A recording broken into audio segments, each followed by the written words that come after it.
आई म्हटली की ईश्वर आणि आत्म्याचं पवित्र संगम अनेकदा आपण ऐकतो, बघतो, अनुभवतो देखील, की स्त्री आई झाली की तिच्यात प्रेमरूपी वात्सल्य आणि दुर्गारूपी शक्ती दोन्ही एकाच वेळी वास करत असतात. आपल्या लेकरांसाठी ती स्वतःची ओळख विसरून फक्त एक आई होते आणि प्रत्येक संकटापासून आपल्या जीवाला वाचवण्यासाठी समर्थ होते. आज अशाच एका समर्थ आईची सत्यकथा आपण वाचणार आहोत. वयाच्या 22व्या वर्षी माया रुपेशशी लग्न करून मुंबईला म्हणजे मायानगरीत आली.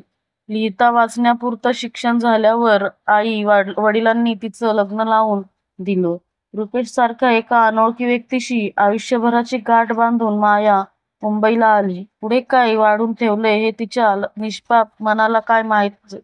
जादुई मुंबईत पहिल्यांदाच पाऊल ठेवलेल्या मायाला या मुंबई नगरीनेही आपलंसं केलं. काही दिवसांनी तिथे रुळल्यानंतर काहीतरी नोकरी करावी किंवा कसलं तरी पुढे शिक्षण घ्यावं अशी इच्छा मायाने रुपेशला बोलून दाखवली.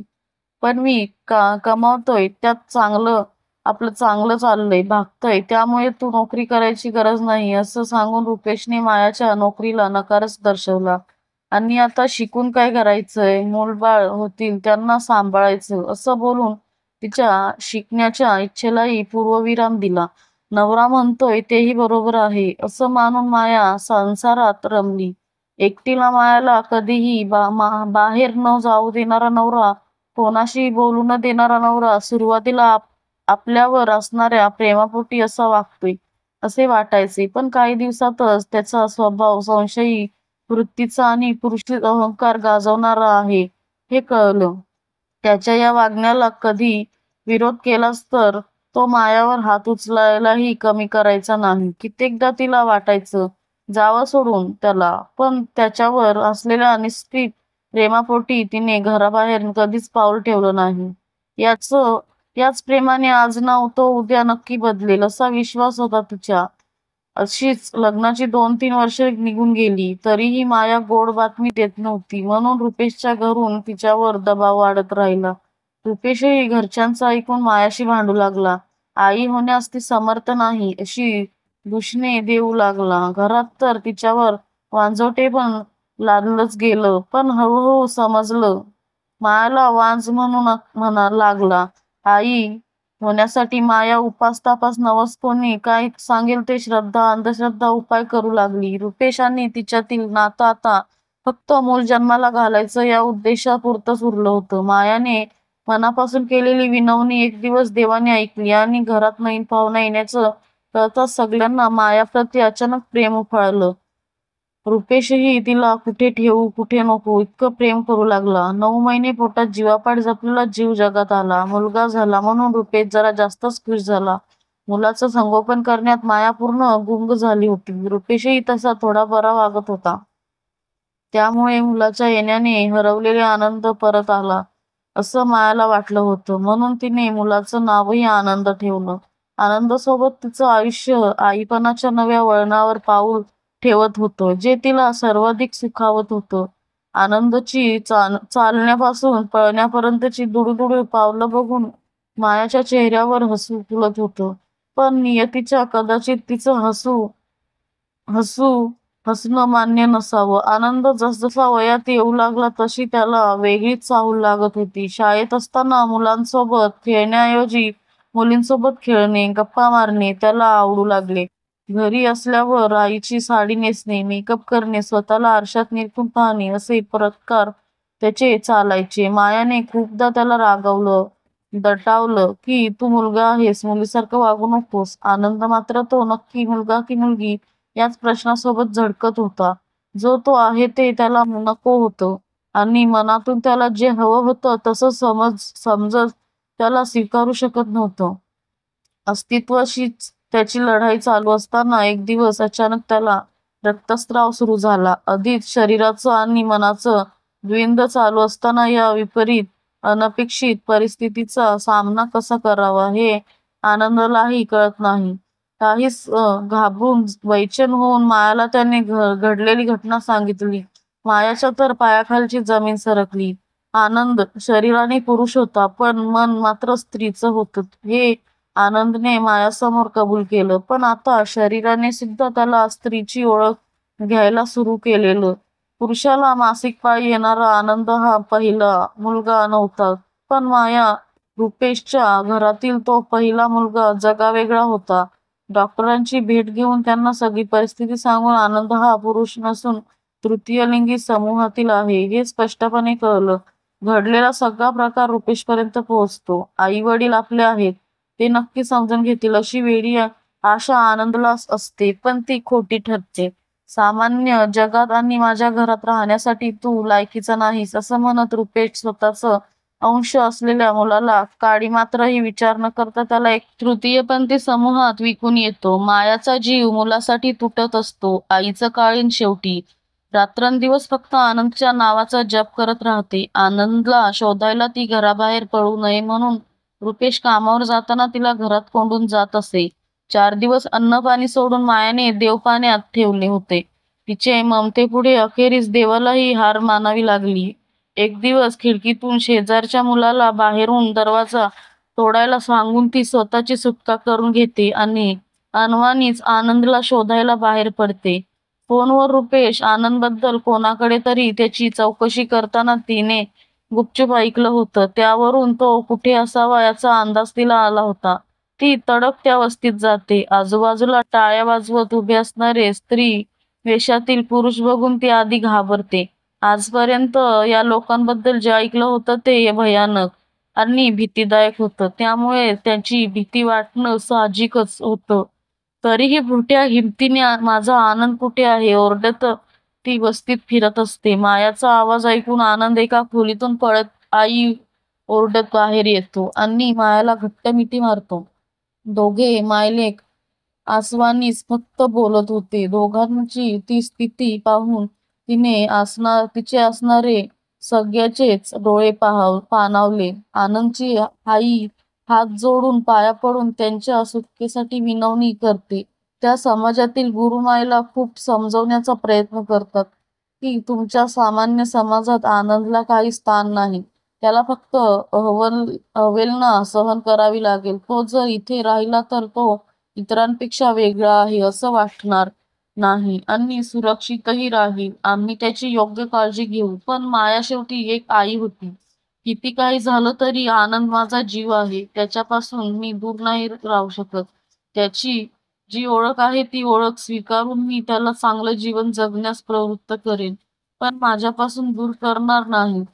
तुमचे पैसे हवं तर मी कसंही करून परत आणून देईन, पण माझ्या मुलाला माझ्यापासून तोडू नका अशी विनंती माया त्यांच्यासमोर करते. एका आईचं हट्टापुढे आणि अश्रूपुढे सगळेच झुकले. माया लेकाच्या प्रेमापुढे पैसा मोठा नाही असं म्हणत त्यांनी आनंदला सोबत न्यायला परवानगी दिली. काही झालं तरी आम्हाला हाक मारा असं सांगायला देखील विसरली नाही. माणूस न मानता ज्यांना आपण झिटकळतो आणि त्याच माणसातील माणुसकी आणि आपुलकीचा प्रत्यय मायाला आला होता.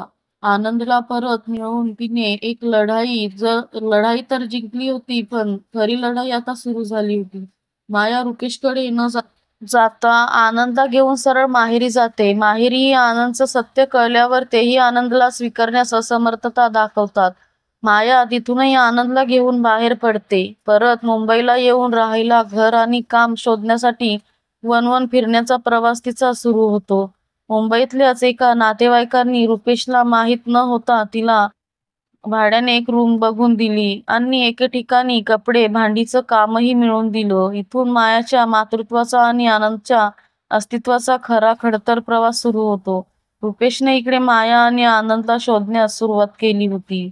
आनंद ज्याच्या हातात विकला होता तिकडे गेल्यावर त्याला कळलं की माया त्याला स्वतःसोबत घेऊन गेली आहे. कधी घराबाहेरही न पडणाऱ्या मायाची हिंमत बघून रुपेशला मोठा धक्का बसला होता. आनंदला विकून मिळालेले पैसे आता परत मागतील या भीतीने तो काही न बोलता तिथून सटक्याच्या उद्देशात असतानाच आम्हाला आमचे पैसे परत नको, पण आनंद आणि त्याच्या आईला काही होता कामा नये अशी समज दिली. पण मायाने त्याचा शब्द मोडून त्याचा अपमान केला होता. त्याचा पुरुषार्थ डिवचला गेला होता आणि काही दिवस शांत बसून रुपेशने पुन्हा मायाचा शोध घेण्यास सुरुवात केली. माया दिवसभर कपडे धुण्याचं काम करून संध्याकाळी एका हॉस्पिटलमध्ये रिसेप्शनिस्टचं काम करायची.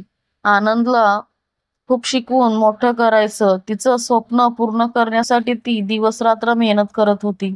आनंदची स्वतःची एक लढाई समाजासोबत सुरू झाली होती.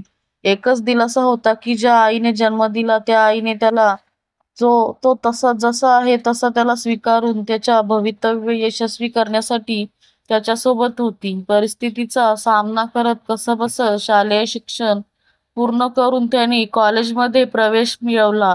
कॉलेजमध्ये त्याची ओळख फार दिवस लपून राहिली नाही, की त्याने तसा प्रयत्नही केला नाही. त्याच्या म्हणण्याप्रमाणे तो जे आहे ते नैसर्गिक होतं. त्याच्या हातात ते नव्हतं. त्यामुळे समाजानेही कोणतीही आडकाठी मध्ये न आणता त्याला माणूस म्हणून स्वीकारलं. हीच अपेक्षा होती. पण प्रत्यक्षात मात्र त्याची अपेक्षाच झाली नाही पूर्ण. कॉलेजमध्ये मुलं त्याला तृतीयपंथी म्हणून चिडवायचे. एकट्याला गाठून नको तसे स्पर्श करायचे. त्याला नाचायला सांगायचे. त्याने विरोध करताच त्याला मारायचे. डोळ्यातील अश्रू लपवत सारं दुःख तो आईकडे बघत सहन करत होता.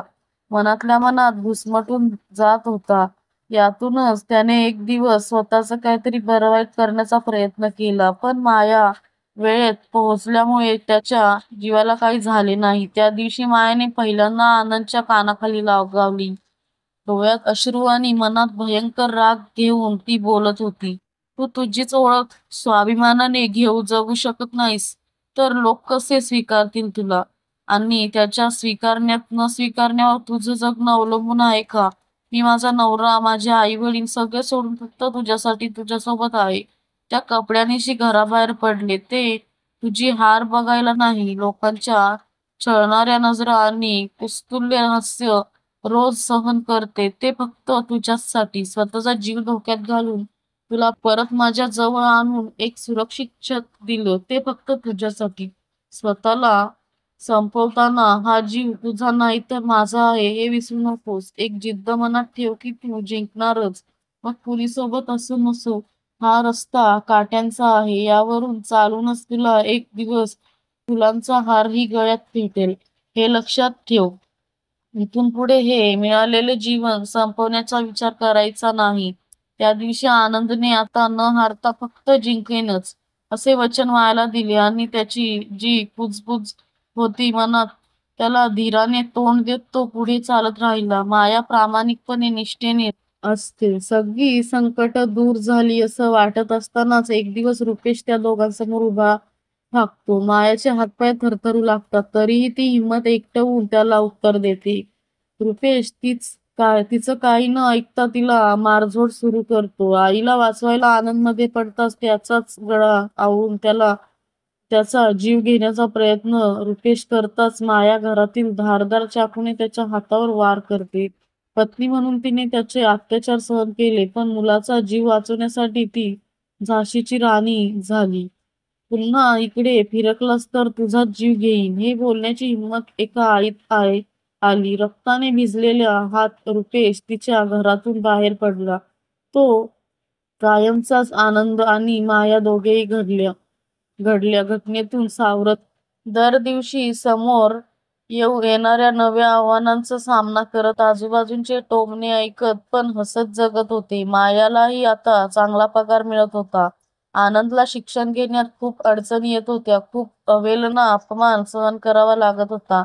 पण वेळोवेळी आईचा खंबीर पाठिंबा, सामाजिक संस्थेची मदत व स्वतःची प्रबळ इच्छा या जोरावर LLB चं शिक्षण त्याने पूर्ण केलं. यासोबतच एका सामाजिक संस्थेसोबत जोडून त्याच्यासारख्या व लेग्बीट समूहातील मुलांना समुपदेशन देण्याचं मोलाचं कामही करत होता. आणि या मुलाच्या पालकांना धैर्य, आत्मविश्वास देण्याचं काम, मुलांना प्रेमाने स्वीकारण्याचं आणि वाढवण्याचं समुपदेशन माया करत होती. ज्या दिवशी आनंदने LLB पूर्ण केलं त्या दिवशी एका संस्थेकडून त्याचा सत्कार होणार होता. त्या दिवशी त्याने आईला कार्यक्रमासाठी स्वकमाईतून साडी घेतली. मायाच्याही डोळ्याचे पारणे फिटत नव्हते. खूप खुश होती ती. स्वतःच्या गळ्यात फुलांचा हार पडताना बघून आनंदला काही वर्षांपूर्वी आईने बोललेले शब्द आठवले. या काट्यावर चालूनच एक दिवस तुझ्या गळ्यात फुलांचा हार पडेल. आनंद भारावून गेला होता. त्याच्या इथवरचा प्रवास व्यक्त करताना गो या यशाचं सारं श्रेय फक्त आईला देतो. भरल्या डोळ्यांनी तो म्हणतो, जर आई माझ्यासोबत नसती तर कदाचित मी कोणत्या तरी रेल्वे स्टेशनवर किंवा रस्त्यावर टाळी वाजवत पोटाची खळगी भरण्यासाठी हात पसरवत उभा राहिलेला दिसत असतो. पण आईने खूप कष्ट करून जगाची बोलणी खाऊन सगळी नाती तोडून 7 जन्माच्या नात्याने बांधलेली पती सोडून तिने फक्त माझ्यासारख्या मुलाला साथ दिली, ज्याला ती मुलगाही बोलू शकत नाही. आणि मुलगी येता जाता रोज तिला समजती बघ त्याची का तिची आई, असं म्हणत जोरजोराने हसायला, तिला चिडवायला. मुलाला जन्म देत तू तृतीयपंथी जन्माला घातलास असं हिणवायचा, पण ती शांत बसून सहन करत राहिली फक्त माझ्यासाठी. कित्येकदा कोपऱ्यात जाऊन तिने डोळ्यातील अश्रूंना वाट मोकळी करून दिली, पण माझ्यासमोर ती नेहमीच खंबीर आणि सक्षम आई बनली. मी तिची कमतरता नसून ताकद आहे हा विश्वास तिने मला दिला. त्यामुळे हा पुनर्जन्म मला लाभला आणि मी स्वतःची ओळख, स्वतंत्र अस्तित्व बनवण्याचं स्वप्न पूर्ण करू शकलो. आई आहे म्हणून मी आहे, नाहीतर मी शून्य आहे. आनंदच्या मुखातून आपलं कौतुक ऐकून मायाच्या आनंदाश्रू थांबत नव्हते. नवऱ्याला सोडून, आई वडिलांना सोडून एक आई म्हणून ती इतकी वर्ष झटत होती. रात्रंदिवस माझ्या यशासाठी कष्ट करत होती. त्याचं आज चीज झाल्यासारखं वाटलं. मुलाचं यश डोळ्यात साठवून घेत होती. तिची आई ही त्याची आई या लेबलपेक्षा ती एक सक्षम आई होती, जी आपल्या मुलाची ढाल बनून नेहमी सोबत असते. आज आनंदची आई म्हणून तिला खूप मान मिळत होता. यातच तिच्या जन्माचं सार्थक झाल्यासारखं तिला वाटत होतं. कथा सत्य घटनेवर आधारित आहे. आईसाठी तिचा मुलगा कोण आहे यापेक्षा तो तिचा जीव आहे. मित्रांनो, तुम्हाला ही कथा आवडली असेल तर कमेंटमध्ये